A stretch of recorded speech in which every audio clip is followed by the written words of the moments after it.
It's easy to think that a sudden awakening is deeper and more profound than more subtle awarenesses that happen over time. It's like a lightning bolt versus an onion. The comparisons are easy to make, but the question is, are they really worthwhile? We have flashes of insight, and we have the possibility of reflecting on where we were 10 years ago, 40 years ago, and realizing that over time, in fact, there's been a deepening of surrender or openness or realization of awakening. But there's no distinction.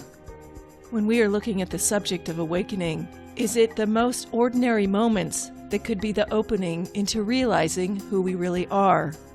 And is there any reason why we really wouldn't want that? It's a danger to actually be willing to be free in this moment. And the danger is that you will be as you are, not as you think you should be. I'm Hillary Larson, and this is A Conversation with Gangaji.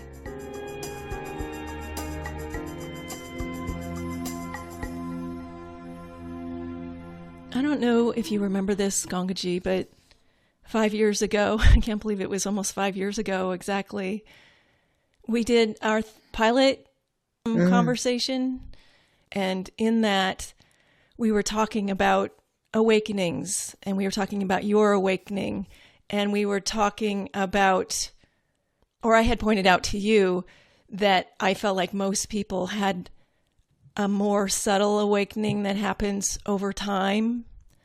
And I wanted to talk about that a little bit more in detail today, because I think if we don't appreciate how our own awakening unfolds, we might put attention on your awakening, for example, and what we think ours should look like. Sounds good. So I kind of wanted to walk through that in a very Awakening 101 sort of way of the obstacles to knowing who you are and knowing yourself as stillness. And I think the bulk of the ego is made from the nervous system, and out of that are where these thoughts and these emotions emanate, and certainly the way we feel in our bodies. And I think when I look at my own evolution, I used to identify myself with my thoughts. And then over time, I've seen more and more that my thoughts are not actually who I am. It's this mental machinery that just goes in this kind of circular motion, and it doesn't often have particularly original things to say. So if we simplify it even more, because that's always what I'm interested in, is in simplifying it, there is no ego in reality. The ego means I am, and it's really the thought I am. So anything we think that follows the thought I am is ego, including the idea that ego is no good or needs to be got rid of or is a problem. So if we just recognize that that's very natural to the human animal, with the nervous system it has and the brain structure it has, and maybe other animals too, but we know for sure the human animal thinks I am. And the feelings and sensations that you refer to reflect back on that thought I am. They are there whether we think I am or not, but we give sensations and feelings meaning as they relate to the thought I am. And that's the problem. And it can be a problem that is obviously a problem, suffering, pain, or it can be a problem that's cloaked in ideas of enlightenment or pleasure or whatever, as long as it refers back, as anything refers back to the thought I am. Even saying my thoughts don't bother me is still ego, because it's referring back to me who owns these thoughts, but that me is a thought. You follow that? I do. I think where I get tripped up sometimes is I can see that my negative critical thoughts aren't me as I watch them. But then I'd have to say that when I'm experiencing pleasant thoughts, I tend to identify with that. Like, oh, that's me. So when you say that's me, what is the me that you're referring to? Where is it? I don't know, my mind kind of goes blank when you even ask me the question. Because it's not there. It doesn't exist. And normally we go through our lives with this deep correlation between my thoughts and my feelings, whether they're negative feelings or positive feelings or some combination, as being real or true. And then everything comes from that. And so we have a desire for that thought to be perfected or to, in its perfection, to throw out the negative thoughts or however it may be constructed. But it's all still based on a thought. And it's a thought that's unreliable. As you know, sometimes there are negative thoughts and sometimes they're positive thoughts. And then a sort of overlord thought that is called the superego decides which thoughts are really me and which thoughts are just intruders or conditioning or negativity that the world or my conditioning has given me. But that's all part of the mess. And that's the beauty of Papaji's invitation to just stop all of it, negative or positive, and recognize what is unthought that is always here. What is not any object, anything you think, including this thought of I am me, is some kind of object in your mind, whether it's your name, maybe it's just a bundle of experiences or sensations or feeling that somehow feels like who you think you are. As long as there is a belief in that and an alignment of that with your thinking process, then you will always be searching for a better me. And that search is bondage. And waking up is waking up from that search. For a moment, stopping that search of perfection, stopping that search of getting to some ideal thought, some super thought, uber thought, and just be still. It's very simple. The awakening, the phrase awakening, awakened mind, is really referring to what remains unthought, even in the midst of any thought. A mind attack of thoughts or a mind expansion of insight. What still remains free of that and always present. That's how you recognize yourself. Nameless, faceless, birthless, deathless self. But given that we are human beings and we have human minds, there will then be thoughts generated about that. And the challenge then is to recognize those thoughts, both negative and positive, and simply to recognize the tendency to identify. No problem with the tendency that goes with the fact of having a human mind, and recognize the choice and the possibility to, in this moment, stop that identity. Be still. And then the mind is awake. The mind is open to what is always awake. So people talk about awakening, and what they're really talking about is a state.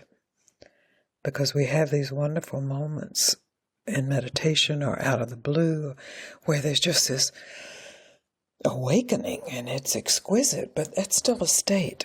So as a state, it wasn't, and then it appears, and then it disappears. But to really, truly awaken is to discover what's always here. So what do you have to say about the distinction between an awakening being more subtle and gradual as opposed to a lightning bolt moment? I think it's a false distinction. I don't think it's only the mind that makes those distinctions. It's only the organization of the mind that's saying, well, was gradual, this happened over time, or the organization of the mind concluding, this is this moment. We have the experiences of both, right? We have flashes of insight, and we have the possibility of reflecting on where we were 10 years ago, 40 years ago, and realizing that over time, in fact, there's been a deepening of surrender or openness or realization of awakening. But there's no distinction. Any of the distinctions that we talk about are really only happening in time, meaning that there was a past and there's a present and there's a future.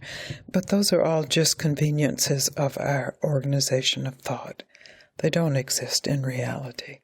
They're useful conveniences, useful for survival, and there's nothing wrong with them, and they come with the brain, the normal brain, the developed brain.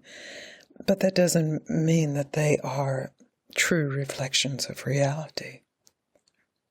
So when you had your thunderbolt moment back in 1990, and you talked about how the background moved to the foreground, I'm imagining that most of us live our lives with, who we think we are is in the foreground.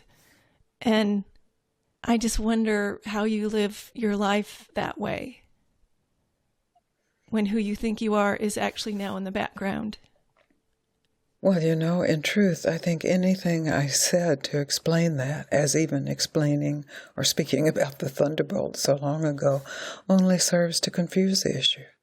Because then you try to somehow apply that to your experience and to get your experience to become that, or judge your experience as not that. So if you just are willing to tell the truth about what is always here, whether you call it foreground or background, then is another false distinction. It's the ground of being.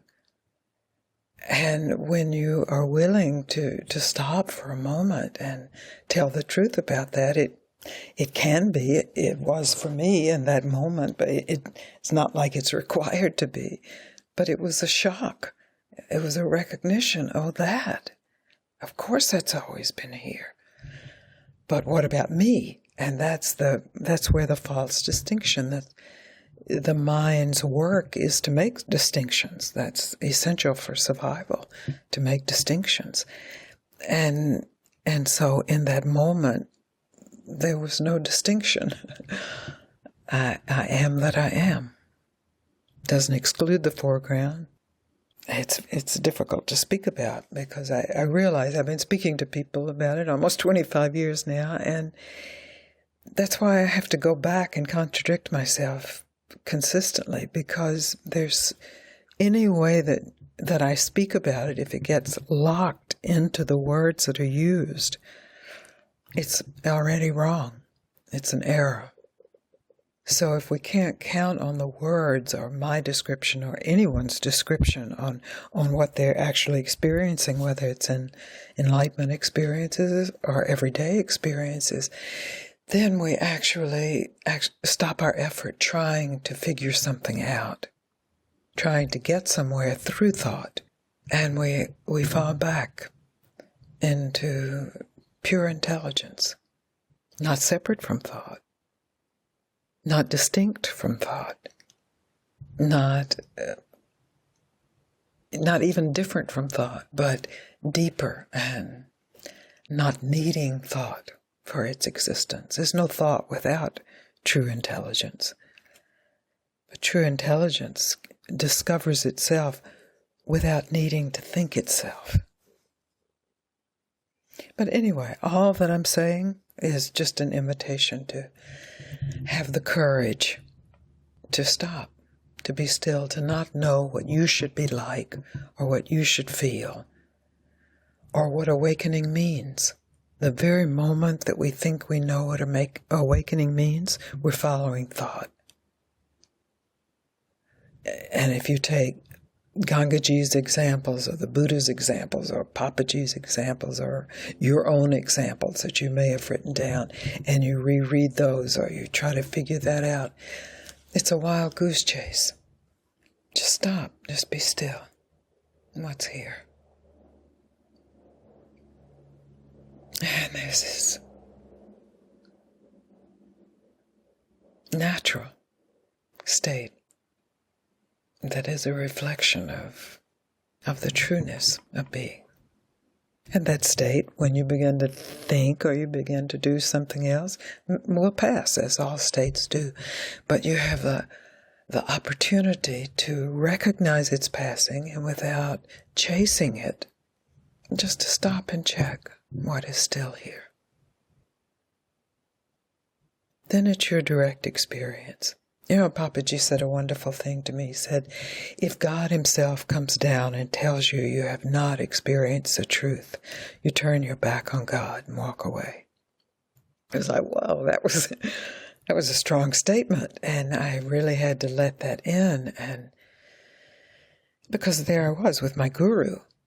And I got what he was saying, that there is something that is so deep and so true that it doesn't matter if the whole world denies it. It remains true. And any God that would deny it is a false God. And the first false God that usually appears is our ego, the thought of who we are. And that ego then begins the process of distinction or comparison or yes, but I felt this way, so that therefore means I couldn't be. And then we're off and running, following the mind. I found myself in this trap in our conversations quite a few times, actually, because you should see I've got color-coded questions in front of me. They look beautiful. Because I'm thinking I'd like to ask questions that people want to hear you answer, but I'm going to put that aside right now. So when I think of my evolution, and I'm referring to myself as an onion and you a thunderbolt, and as an onion, I have gone through those layers of when I'm telling myself a story and really seeing thought and emotion isn't that difficult for me to see that it's not me.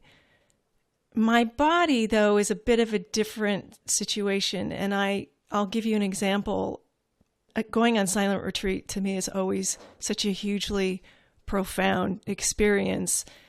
And to actually get to that place where my nervous system quiets down and I can feel that stillness, I can be so aware of that stillness. But I have to say that when I'm sitting in that quiet place, I identify myself as somebody who's experiencing peace, but not that I'm peace itself. What's the difference? Where's the boundary? It feels like it's my body. Well, I still don't understand. Where is the boundary between the experience of peace and being peace? But say your body is experiencing peace, or your mind is experiencing peace, or circumstances are peaceful. Where's the boundary between the peace that you are and that peace?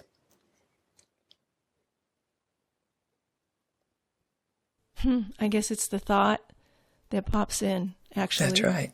Exactly. Very, very clear, isn't it? It's actually a thought, this is not me, this is my body. Because it's very dangerous to actually be peace, because you stop working on yourself. You stop fixing yourself. And you may conceive of yourself in a very deep sense of identity as unfinished, and therefore you need to work on yourself because you're not perfected yet.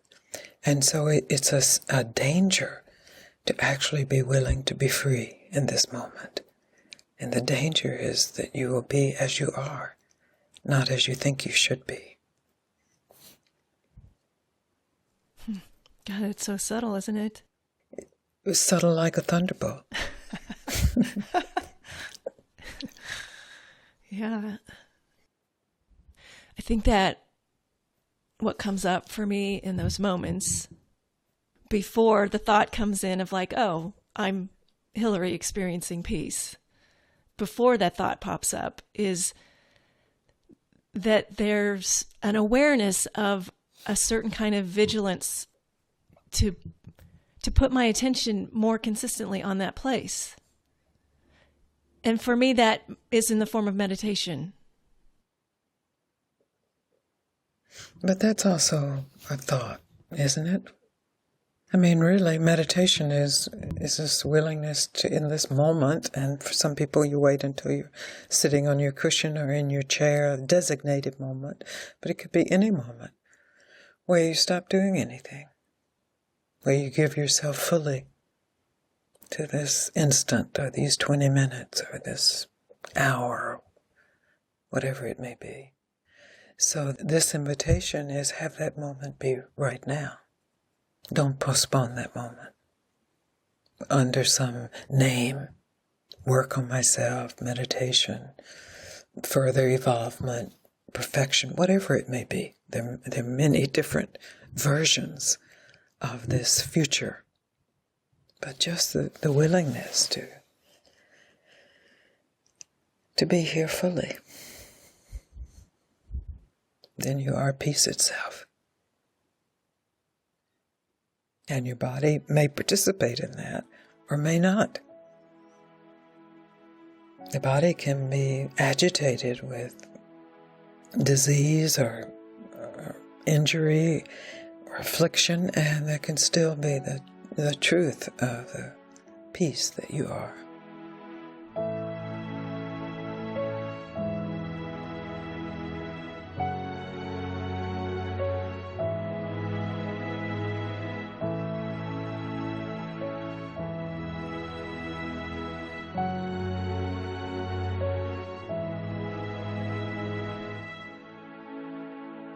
In this conversation, Gangaji and I talked about the difference between a sudden versus a gradual awakening, or actually the lack of difference between the two.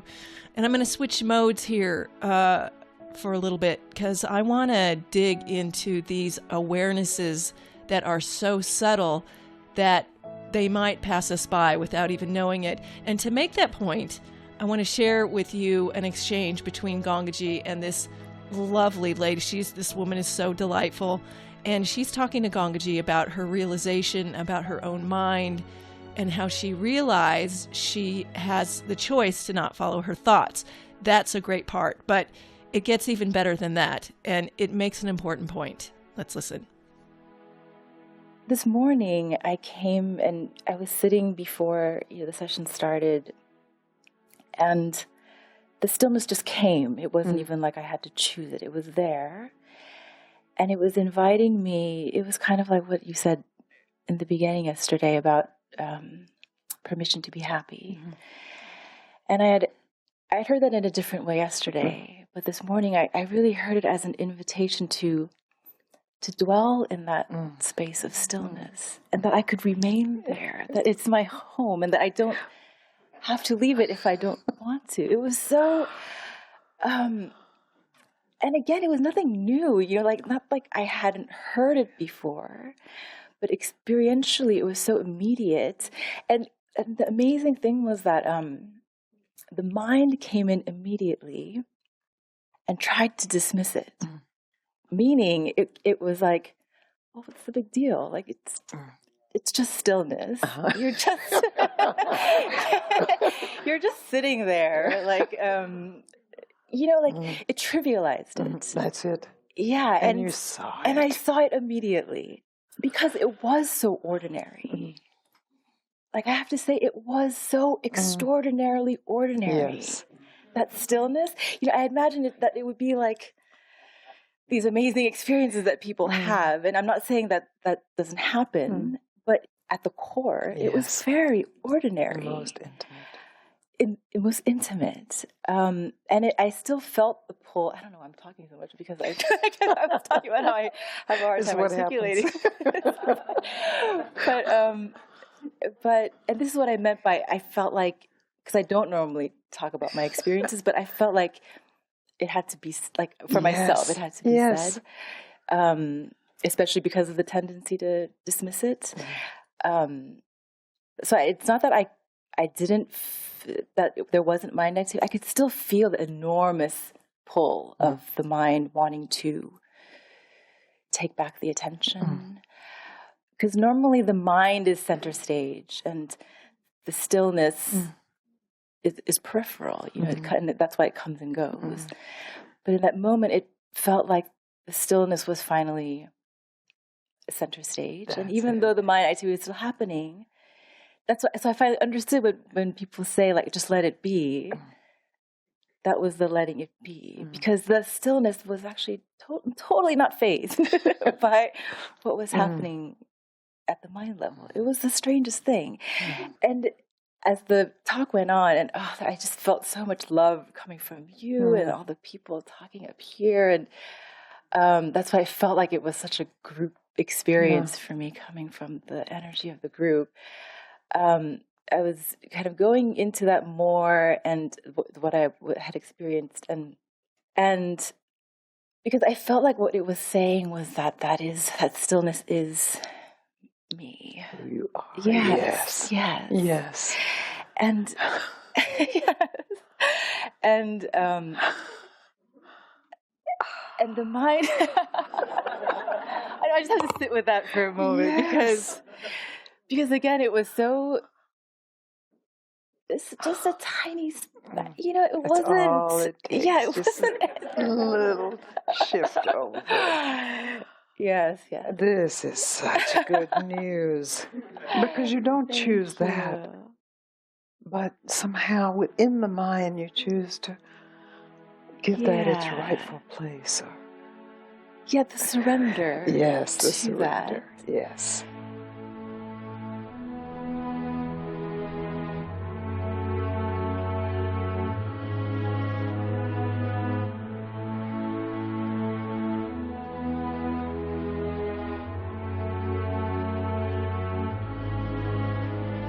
That entire clip is actually 16 minutes long, and if you'd like to hear the rest of it, you can go to Gangaji's official YouTube channel. There's a bunch of videos there, but that one's called Your Own Heart Speaking. We'll also try to post it on our Facebook page, Gangaji Community. A new With Gangaji series is starting next month. That's Gangaji's live monthly webcast. The title is The Call Home and Other Live Passages. You can find a list of topics they're covering over the next few months. You can find that on the Gangaji website, gangaji.org. You can also register there for With Gangaji. I want to mention that we had a very successful fundraising campaign for Gangaji Radio a few weeks ago. It's the first time we've ever done that, and we were beyond touched by your generosity. Because of you, we get to launch our new program, Epiphany, next month, so that's great. And we also have a new episode of A Conversation with Gangaji coming up. We're going to be talking about help, praying for it, giving it, and receiving it. And it also matches our first episode of Epiphany. So we look forward to that. I'm Hillary Larson. We'll see you next time. All of you take care.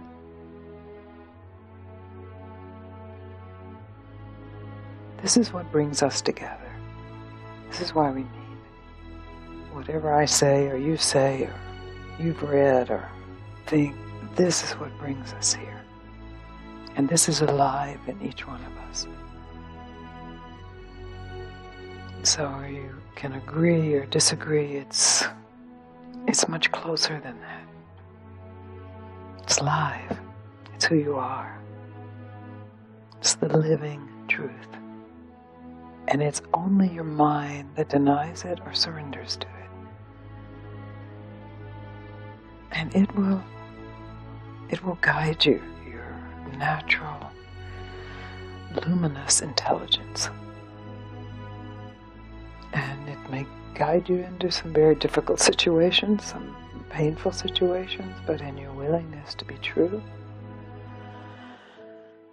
there's more.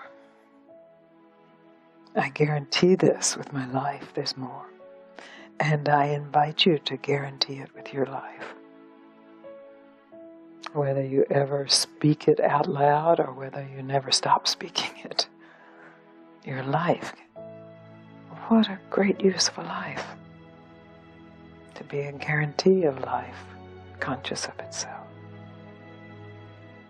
Then our meeting is a celebration of that. Om Shanti, Shanti, Shanti.